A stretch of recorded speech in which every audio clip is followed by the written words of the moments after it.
Okay, folks, as we're into the third week of October, the winterizing of potted palm trees has begun. It's very mild out here. I'm just being proactive. So anything in pots is less cold tolerant. And I've told you that before.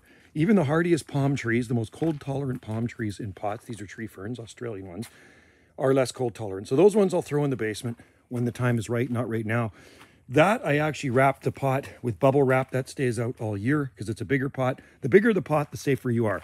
And it just really depends on the freeze. Our freezes here usually aren't that bad. So because we have this tiki hut, Wendy and I built years ago, and there's the start of it.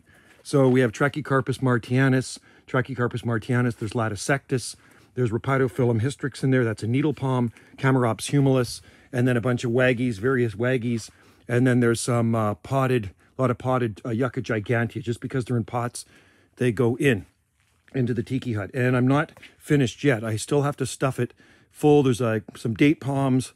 I'm not putting citrus in there anymore. Last time I had that, the freaking rats ate all the bark off them. So that is the start of our overwintering, and that is our tiki hut. And I just have some thin plastic around the edge, and it works really, really well. If it got really ugly cold, I just can put a strand of Christmas lights in there. I do put a tarp on the front as well. I drape a tarp over the front. So that's the winterizing of our potted plants. And these ones are actually on our sun decks around our accommodations.